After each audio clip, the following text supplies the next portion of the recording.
Decoration है जो हमने आपको पहले वीडियो में दिखाई थी, बनाकर ये किस तरीके से बनती है। और आज हम यहाँ पर सीखने वाले हैं कि आपके टेक्स्ट में आप एनिमेशन कैसे लगा सकते हैं।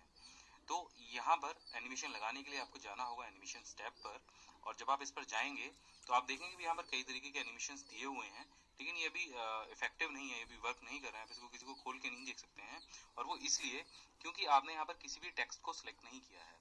ये जो एनिमेशन है ये आपके टेक्स्ट पर ही अप्लाई होते हैं, तो इसलिए आपको अपने टेक्स्ट को सिलेक्ट करना होगा, और जैसे ही आप सिलेक्ट करेंगे तो वो जो एनिमेशन है वो अनेबल हो जाएंगे।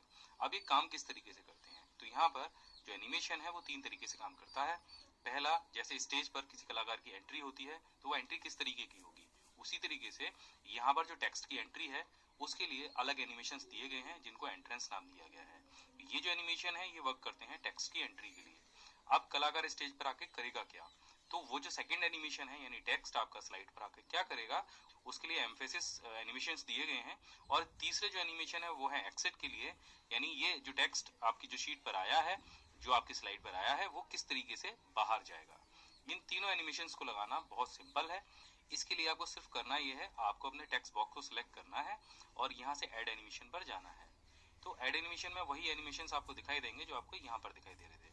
बस यहाँ से आप एंट्रेंस के लिए कोई एनिमेशन सेलेक्ट कर लीजिए। तो यहाँ पर हम फ्लाइन को सिलेक्ट कर लेते हैं। तो आप देखेंगे कि जैसे ही मैंने फ्लाइन सेलेक्ट किया, वो जो टेक्स्ट है वो नीचे से फ्लाई होके आया। अब यहाँ पर एक चीज और समझने वाली है, यहाँ पर जो एनिमेशन है आप उसका डायरेक्शन भी चेंज कर सकते हैं। उसके लिए आपको जाना होगा इफेक्ट ऑप्शन पर। यहाँ पर आप देखेंगे जो अभी हमारा एनिमेशन था, जो टेक्स्ट था वो बॉटम से आया था, लेकिन हम चाहते हैं कि वो जो टेक्स्ट है वो टॉप से आए। तो बस आपको यहाँ पर टॉप सेलेक्ट कर लेना है। ऐसा करते ही जो टेक्स्ट है वो आपका टॉप से नीचे बॉटम की तरफ आएगा। और यहाँ पर एक चीज और देखने वाली बात है, जितने भी एनिमेशन आप अपने टेक्स्ट पर अप्लाई करेंगे उनका नंबर आपको यहाँ पर दिखाई देने लग जाएगा। क्योंकि हमने एक ही एनिमेशन अभी यहाँ पर लगाया है तो वो एक नंबर यहाँ पर दिखाई देने लग गया है। अब हमने एंट्री तो करा दी, लेकिन एंट्री के बाद अब ये करेगा क्या, तो यहाँ पर हम दोबारा से जाएंगे ऐड एनिमेशन पर, और यहाँ पर हम एम्फेसिस वाले टूल में से एनिमेशन को सिलेक्ट करेंगे और यहाँ पर हम सिलेक्ट करेंगे स्पिन को। तो बस स्पिन को आप सिलेक्ट कर लीजिए, तो आप देखेंगे जो आपका पूरा टेक्स्ट है वो स्पिन करेगा।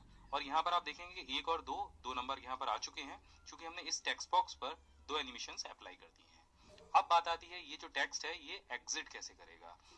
एक चीज और मैं आपको बता दूं कि ये जरूरी नहीं है कि ये जो 3 तरीके एनिमेशंस हैं वो आप अपने टेक्स्ट पर लगाएं ही। अगर आपको लगता है आप कुछ ऐसे प्रेजेंटेशन बना रहे हैं जहां पर आपको एंट्री, एग्जिट या एम्फेसिस जैसे तीनों एनिमेशंस की जरूरत है, वहां पर ये आप उसे इस्तेमाल करें। ये आपकी क्रिएटिविटी के ऊपर डिपेंड करता है कि आप किस तरीके की शीट बनाना चाहते हैं। आप सिर्फ एंट्री एनिमेशंस लगा सकते हैं, आप एग्जिट ना कराएं, कोई दिक्कत नहीं है। शीट चेंज होगी तो दूसरी शीट आ जाएगी और दूसरी शीट के एनिमेशंस चलने लगेंगे। अब देख लेते हैं कि ये एग्जिट कैसे करेगा। तो बस यहाँ से उसको ओपन कीजिए और जो एग्जिट के लिए एनिमेशंस दिए गए हैं उनमें से किसी को सिलेक्ट कर लीजिए।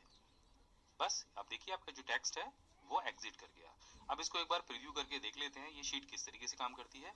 यहाँ पर प्रीव्यू का बटन दिया गया है, इसको आप क्लिक कीजिए तो आप देखेंगे ये जो एनिमेशन है वो कुछ इस तरीके से काम करता है। आगे के वीडियो में हम आपको बताने वाले हैं कि ये जो एनिमेशंस हैं आप इनको और कितने बेहतर तरीके से इस्तेमाल कर सकते हैं, इनकी ड्यूरेशन कैसे चेंज कर सकते हैं, इनको डिले कैसे कर सकते हैं, और ये जो एनिमेशन है अभी ये पूरे टेक्स्ट बॉक्स पर अप्लाई हो रहा है तो ये कैसे एक शब्द पर या एक अक्षर पर अप्लाई हो सकता है। तो आगे के वीडियो जरूर देखिएगा और इन एनिमेशंस की प्रैक्टिस जरूर कीजिएगा।